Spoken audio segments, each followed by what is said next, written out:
نے آپ کو عطا کی کوثر، فصلی بس آپ نماز پڑھیے، لی ربی کا اپنے رب کے لیے، ونہر اور قربانی کیجیے، انا بے شک شانیہ کا آپ کا دشمن، هو الابتر وہی دم کٹا ہے، وہی اسی کی نسل ختم ہوگی، اسی کا ذکر خیر ختم ہو جائے گا، وہی ناقص ہے، اس کا کوئی نام لینے والا ان کے بعد نہیں ہوگا۔ سمجھ رہے ہیں بات کو؟ اس صورت کا میں شان نزول بتا دیتا ہوں آپ کو، کچھ اس کی فضیلت کیا ہے اور اس کی تفسیر کیا ہے، یہ آپ کو تحریری شکل میں مل جائے گی، لہذا لکھنے کی ضرورت نہیں ہے، ٹھیک ہے؟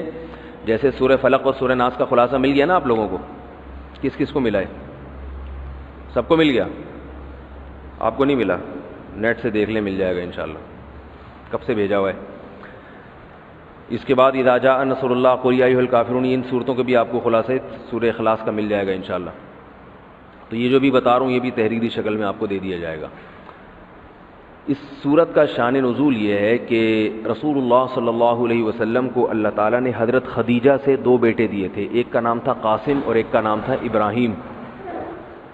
آپ صلی اللہ علیہ وسلم کی جتنی بھی اولاد ہوئی ہے صرف حضرت خدیجہ سے ہوئی ہے، حضرت خدیجہ کے علاوہ آپ کی اولاد کسی اور زوجہ سے نہیں ہوئی۔ حضرت خدیجہ سے 4 بیٹیاں تھیں اور 2 بیٹے، ایک بیٹے کا نام قاسم، دوسرے کا نام ابراہیم۔ قاسم کی جب ولادت ہوئی ان کا بھی انتقال ہو گیا، اور ابراہیم کی ولادت ہوئی تو ان کا بھی انتقال ہو گیا۔ عرب میں نرینہ اولاد کی بڑی اہمیت تھی، کیونکہ انسان کا نسب اس کی نرینہ اولاد سے چلتا ہے، بیٹیوں سے نہیں چلتا۔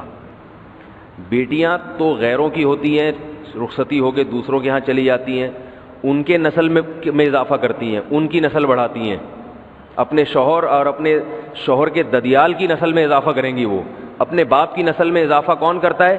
بیٹا، کیونکہ نسب کس سے چلتا ہے؟ باپ سے چلتا ہے، سوائے بلاول بھٹو کے۔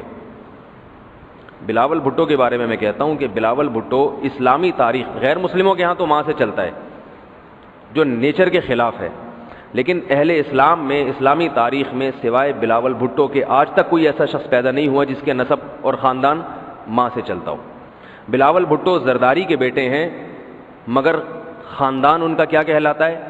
قوم جو آخر میں لگتی ہے وہ بھٹو کہلاتی ہے، حالانکہ وہ بھٹو ان کی والدہ تھیں، ان کے والد محترم بھٹو نہیں۔ تو سیاست میں انہوں نے نسب ہی کو بگاڑ دیا اپنا، سمجھ رہے بات کو؟ تو یہ سیاسی لوگ اتنے خطرناک ہوتے ہیں کہ یہ اپنے باپ کے نسب کو بدل دیتے ہیں سیاست کے چکر میں، کیونکہ زرداری لگے گا تو ووٹ نہیں ملیں گے، ووٹ بھٹو کے نام کو کیش کرانا ہے۔ خیر، تو رسول اللہ صلی اللہ علیہ وسلم کے 2 بیٹے ہوئے، دونوں کا انتقال ہو گیا۔ عرب میں بے اولادی کو بھی معیوب سمجھتے تھے، کیونکہ آپ کی نسل چلے گی بیٹوں سے، اور بیٹے ہیں جو باپ کی بہت زیادہ عزت کا ذریعہ بنتے ہیں۔ بیٹیوں کے اپنے فضائل ہیں، لیکن ظاہر ہے نسل بیٹیوں سے نہیں چلتی۔ تو جب نبی صلی اللہ علیہ وسلم کے دونوں بیٹے مر گئے، دنیا سے چلے گئے، تو عاص ابن وائل بہت بڑا دشمن تھا اہل اسلام کا، وہ اور قریش، دیگر قریش، وہ یہ کہنے لگے کہ محمد صلی اللہ علیہ وسلم معاذ اللہ ابتر ہیں۔ کیا مطلب؟ ان کی نسل ختم، اور ان کا نام لینے والا ان کے بعد دنیا میں کوئی نہیں ہوگا، کیونکہ بیٹے ہی نہیں ہیں، تو یاد کون رکھے گا؟ اولاد ہی نہیں ہے، باپ دادا کے نام کون لے گا؟ اولاد تو ہے ہی نہیں، بیٹیاں ہیں۔ سمجھ رہے بات کو؟ آپ صلی اللہ علیہ وسلم کو اس طعنے سے تکلیف ہوتی تھی، تو اس پر یہ صورت نازل ہوئی کہ اے نبی، آپ کا ذکر ختم نہیں ہوگا، آپ کی روحانی اولاد بہت ہوگی، باقی اللہ نے آپ کو بیٹا کیوں نہیں دیا، یہ دیا تو اٹھا کیوں لیا، اس کی حکمت ایک اور مقام پہ بیان کی گئی ہے، وہ میں بتاتا ہوں آپ کو بعد میں۔ لیکن بتایا گیا کہ اے نبی، آپ کا ذکر ختم نہیں ہوگا، بلکہ یہ جو کہہ رہے ہیں نا کہ آپ کو خیر نہیں ملی، ابتر اسے کہتے ہیں جس کے نسل میں یا جس کو، کیونکہ جس کی اولاد نہیں ہے نا اس کو یہ سمجھا جاتا ہے، اور حقیقت بھی ایسا ہی ہے کہ بہت بڑی خیر سے محروم ہو گیا، وہ بڑھاپے میں خدمت کے لیے نہیں ہے، کاروبار سنبھالنے کے لیے کوئی نہیں ہے، دین کے مشن کو آگے لینے کے لیے، چلانے کے لیے نہیں ہوگا، اور تذکرہ نسل میں نہیں ہو سکے گا، تو یہ ساری بھلائیوں سے انسان محروم ہو جاتا ہے۔ تو نبی کو تسلی دی گئی، انا اعطینا الکوثر، اے نبی ہم نے آپ کو خیر کوثر کہتے ہیں خیر کثیر کو، بہت زیادہ بھلائیاں ہم نے آپ کو عطا کر دی ہیں۔ کوثر سے نہر کوثر تو ہے، لیکن کوثر کا جو لغوی مطلب ہے، ڈکشنری میں جو مطلب ہے وہ کیا ہے؟ اصل میں حوض کوثر کو نہیں کہتے، بلکہ کسے کہتے ہیں؟ خیر کثیر۔ اے نبی ہم نے آپ کو خیر کثیر عطا کی ہے، جس میں کیا ہے؟ نبوت، عزت، آپ کا قیامت تک تذکرہ ہوتا رہے گا، یہ ساری چیزیں ہم نے آپ کو عطا کر دی ہیں، لہذا ان کے تانوں سے پریشان ہونے کی ضرورت نہیں ہے۔ ان کے نرینہ اولاد ہوگی تو بھی ان کا تذکرہ نہیں ہوگا، اور آپ کے نرینہ اولاد نہ ہو کے بھی آپ کی روحانی اولاد قیامت تک باقی رہے گی، اور آپ کا تذکرہ بہت زیادہ ہوتا رہے گا۔ یہ خیر کثیر ہم نے آپ کو عطا کی ہے۔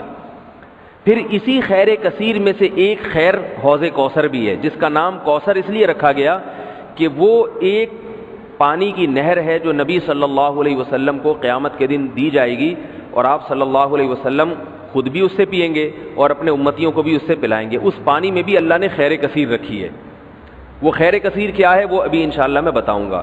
تو اس کا مصداق یعنی یہ آیت منطبق ہوتی ہے حوض کوثر پر بھی، ٹھیک ہے؟ تو یہ تو اس کا شان نزول ہے کہ اللہ نے بتا دیا کہ یہ جو آپ پر طنز اور طعنے کر رہے ہیں یہ لوگ ہیں جن کی نسل ہے ختم ہونے والی، ان کا نام لینے والا کوئی بھی نہیں ہوگا۔ بڑے بڑے سرداروں کے نام تو لیا جاتا ہے ان کا آج، لیکن اچھے جذبے سے نہیں لیا جاتا، ان کا نام برائی کے طور پہ لیا جاتا ہے۔ یہ تو اس صورت کا ہو گیا شان نزول۔ اس صورت کی فضیلت کیا ہے؟ حدیث میں آتا ہے، صحابہ کہتے ہیں کہ ہم بیٹھے ہوئے تھے رسول اللہ صلی اللہ علیہ وسلم کے ساتھ مسجد میں، آپ صلی اللہ علیہ وسلم پر ایک دم کچھ غنودگی سی طاری ہوئی، بے ہوشی کی کیفیت طاری ہوئی جیسے وحی میں ہوتی تھی۔